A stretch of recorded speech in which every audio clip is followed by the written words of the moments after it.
Hello, everyone. Thank you all so much for coming out to this show. It really, truly means a lot. I am your host for tonight, Frieda Poussáy. Thank you. I am the premier stand-up comedy queen of the DMV. I know it's a small number, but it's a little bit louder than that. Hi, I'm Frieda Poussáy!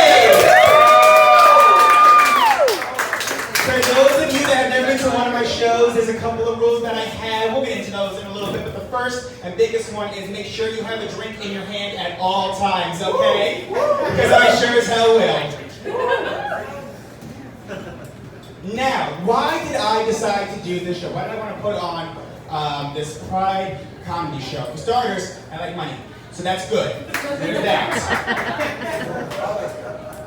And growing up that, have you guys been on, have you seen the Netflix comedy special, the All Queer one that was done recently, Bob the Drag Queen? And yeah, there was some amazing names. It was Bob the Drag Queen, Margaret Cho, Trixie Mattel was there, Lily Collin was there, and the whole time I was thinking, why the fuck wasn't I asked to go? And I'm not mad, it's not bitter, it's fine, it's okay, it's fine, I swear. I really, I'm not mad. I mean, they could have asked. I may have been busy, I don't know, you didn't ask, so I don't know, but it's fine. Bob, if you're watching this, you know. But no, I did want to do a show during Pride Month, but I wanted to do more towards the end of Pride. Because for starters, after DC Pride, you know, my serotonin was just whoosh, drugs are a bitch. We know that, right? So my serotonin levels were depleted, so I didn't think, oh, let's tell jokes. No, that doesn't happen. This was my first time living in DC for DC Pride. That's right, I'm from New York originally. That's right, I'm from New York originally, and like any smart New Yorker, I got the fuck out.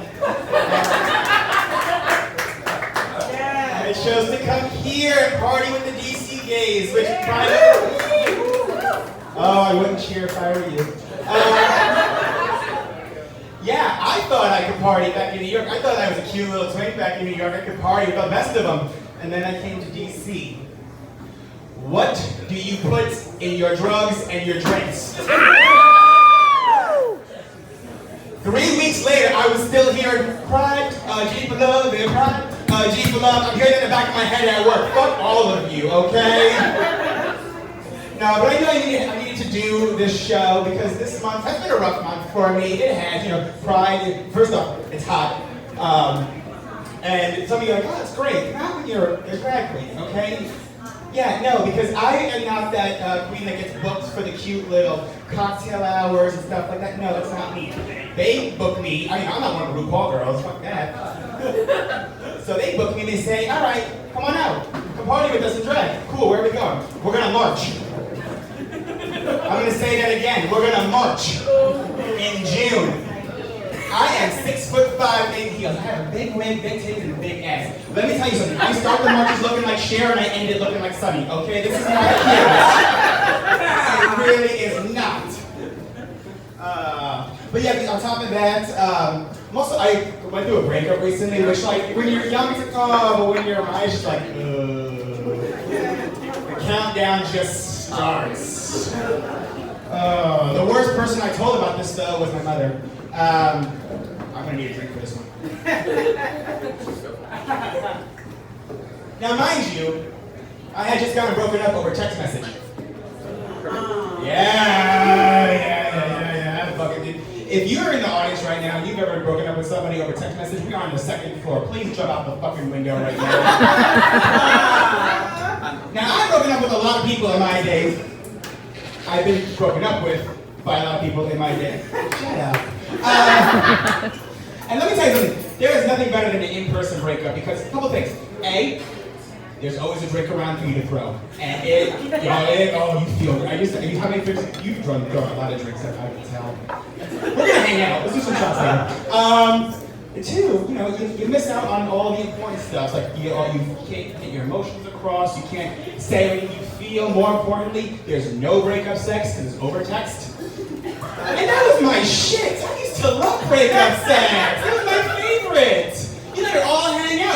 sometimes, and it was amazing. But I didn't get that part of it.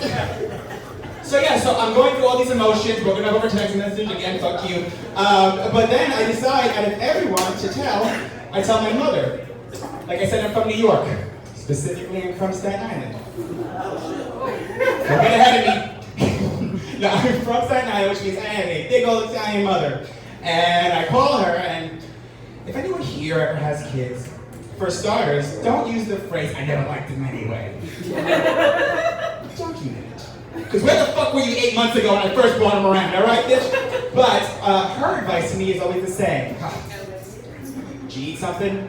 No. Go ahead, eat something. Call back an hour, alright, I ate something. Well, shit, fuck if I don't get over it already. You ate something. And that's what it's like growing up in an Italian gang. You eat a lot and you just don't talk about shit. But no, but recently I was supposed to take a trip to Fire Island. That got canceled. That's a story for a whole nother day. Follow me on Instagram, follow me, come to one of my shows, we'll talk about it another day. But instead, I decided to visit one of my exes because I needed new material. Listen, I don't go to therapy, people. I can't afford that shit. So instead, I just do fucked up shit, come here, and come in front of you. Welcome. You're all here as my therapist. How's that feel? But instead, I went to Boston. Oh, God. I definitely wouldn't cheer for that. That was my first time in Boston, everyone. That was just lovely. It was wonderful. This boated over just great. I swear. I was so terrified by the end of it. I'm sitting on the plane just like, it's getting me the fuck out of here. I felt like they thought I was tweaking. No, bitch, I'm just scared. I'm scared for my life here. But no, it was a wonderful trip, and I'm back in DC. I don't want to leave. I am here. I'm happy to be here. I'm happy to be in front of all you wonderful people. Yeah. I'm happy to be bringing the show up. If you love it, great. Tell all your friends. We'll do this shit again. If you hate it, shut the fuck up. No one asked. And I have some incredible performers for you tonight. I know on the flyer, Anya Dick was on, as well as David Christie. Unfortunately, those two could not make it. But we have Miss Helen here who came at the last moment.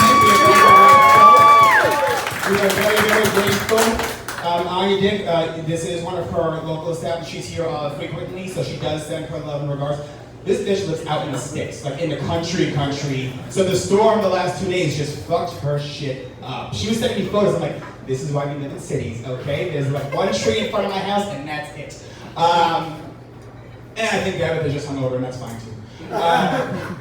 But the first person that I want to bring up to help me with this, this is a very, you know, we're gonna have fun with this. This is casual. There's no fourth wall here. I'm gonna look at you. You're gonna look at me. Yeah, we're gonna have fun. We're gonna joke around. You're gonna go home with me. It's okay. But the first entertainer I brought up, she was the first one that I reached out to and said, "Hey, I'm doing this show. I know you. I respect you. I love you. You are a funny ass bitch. You want to come and do this?" And she didn't answer me for about 2 weeks. And then she decided, okay, yeah, sure, go ahead, I'll do it. She is a legend and an icon in DC, which means she's old. Please welcome to the stage one of the funniest bitches I know, Miss Banaka.